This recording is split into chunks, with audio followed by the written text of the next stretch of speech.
महाराष्ट्र का लातूर जिला, और यहां लातूर जिले में किसानों ने आरोप लगाया है कि राज्य वक्फ बोर्ड उनकी जमीन पर कब्जा करने की कोशिश कर रहा है। दरअसल करीब 300 एकड़ जमीन पर दावे का यह मामला है, महाराष्ट्र स्टेट वक्फ ट्रिब्यूनल में चल रहा है। इस संबंध में बोर्ड ने लातूर के 103 किसानों को नोटिस भेजा है। तो लातूर के 100 से ज्यादा किसानों का यह दावा, किसानों की जमीन हड़पना चाहता है वक्फ बोर्ड।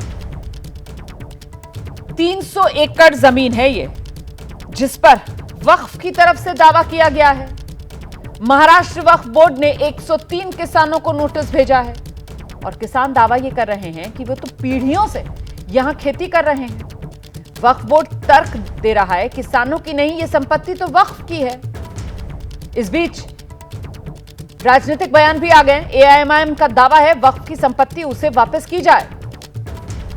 असदुद्दीन ओवैसी की पार्टी की तरफ से यह बयान दिया गया है कि वक्फ की जमीन है और वक्फ को वापस दी जाए। तो यह मामला महाराष्ट्र के लातूर जिले का है, जहां 300 एकड़ जमीन जिस पर किसान किसानी कर रहे हैं, उसी जमीन को लेकर वक्फ बोर्ड की तरफ से दावा ठोका गया।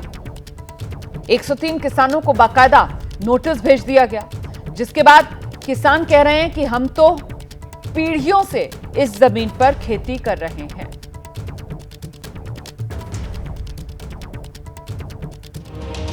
तो ये किसानों की 300 एकड़ जमीन, जिस पर लातूर में महाराष्ट्र में ये वक्फ बोर्ड का दावा, और ऐसे में सवाल ये पूछा जा रहा है कि किसानों की जमीन पर वक्फ की निगाह है। महाराष्ट्र वक्फ बोर्ड ने किसानों को ये नोटिस भेजा है।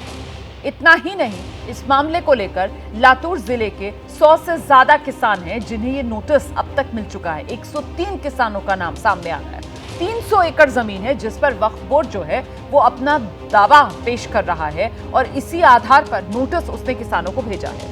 महाराष्ट्र में जो राज्य वक्फ अधिकरण है वहां पर यह दावा पेश कर दिया गया है, और उसी की तरफ से ये नोटिस महाराष्ट्र में लातूर जिले के 103 किसानों को भेजा गया है। 300 एकड़ की ये पूरी जमीन, जिसको लेकर वक्फ बोर्ड की तरफ से बड़ा दावा किया गया है। किसानों की जमीन पर वक्फ की निगाह, ये जमीन जो है वो पीढ़ियों से हमें विरासत में मिली है। ये किसानों की तरफ से कहा जा रहा है कि हम तो पीढ़ियों से यहाँ पर इस जमीन पर खेती कर रहे हैं, कई पीढ़ियों से यहाँ पर हम खेती करते चले आ रहे हैं, कभी किसी ने हमें रोका टोका नहीं है। फिर अचानक से ये वक्फ की तरफ से इस तरीके का नोटिस, इसका मतलब क्या है? हालांकि ये संपत्ति वक्फ की नहीं, किसानों की है। ये किसानों की तरफ से कहा जा रहा है कि हम तो पीढ़ियों से यहाँ पर खेती कर रहे हैं। वक्फ कहां से आ गया इस जमीन पर दावा करने वाला? ये जमीन तो हमारी है। ये किसान जो हैं वो अपना पक्ष रख रहे हैं। अचानक से वक्फ की तरफ से ऐसा दावा कैसे किया जा सकता है, जबकि पीढ़ियों से किसान कह रहे हैं कि इस जमीन पर, और कोई छोटा मोटा जमीन का टुकड़ा नहीं है, 300 एकड़ जमीन है जिस पर किसान जो है वो खेती कर रहे हैं। 103 किसान हैं जिनको नोटिस भेज दिया गया है इसी 300 एकड़ जमीन को लेकर वक्फ की तरफ से कि ये जमीन वक्फ की है। लेकिन किसान इस जमीन पर अपना दावा बता रहे हैं, ये कहते हुए कि पीढ़ियों से हम इस जमीन पर खेती कर रहे हैं। और इस बीच जो अलग अलग बयान सामने आ रहे हैं इस पूरे मामले पर, जरा वो सुना देते हैं आप। 2 महिन्यापूर्वी मिळालेल्या नोटीस आहेत। हे प्रकरण आहे वक्फ बोर्डाचं। वक्फ बोर्डाने 103 लोकांवर केसेस केलेले आहेत, आणि ते म्हणजे आणि 103 जणांच्या 300 एकर जवळपास 300 एकर जमीन आहे। वक्फ बोर्डाचं म्हणणं आहे की बाबा ही जमीन आम्ही ह्यांना खाण्यासाठी दिल्या होत्या, त्यांनी आम्हाला जमिनी परत कराव्या आता, म्हणून त्यांनी दावा दाखल केलेला आहे। या दाव्यासंदर्भात सगळे नागरिक, गावातले नागरिक परेशान आहेतच। 2-2 एकर जमिनी, त्याच्यामध्ये जर हे वक्फ बोर्डाने जर मध्ये पाय मारला तर काय करायचं? अगोदरच मोलमजुरी करून खाणार, हे अगोदर पिकत नाही, सगळा दुष्काळ अगोदर, पावसामुळे सगळे परेशानी। तो देखिए, किसान जो है वो सरकार से गुहार लगा रहे हैं कि हमारी मदद कीजिए सरकार। किसानों को वक्फ बोर्ड के नोटिस पर डिप्टी सीएम एकनाथ शिंदे का बयान भी सामने आ गया है। सरकार किसी के साथ अन्याय नहीं होने देगी, ये एकनाथ शिंदे की तरफ से कहा गया है। ये सरकार आम लोगों की सरकार है, हम किसी के साथ अन्याय नहीं होने देंगे। ये सरकार आम जनता का है, किसी के ऊपर भी अन्याय नहीं होने देगा।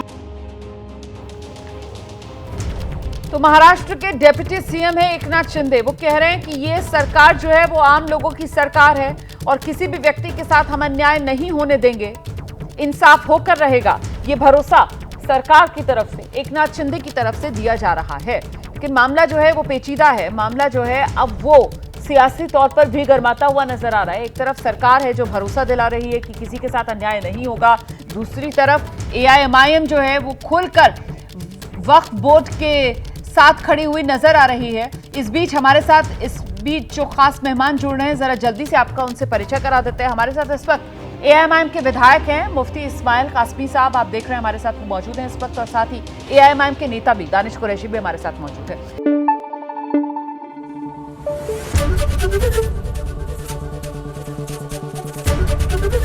एबीपी न्यूज आपको रखे आगे।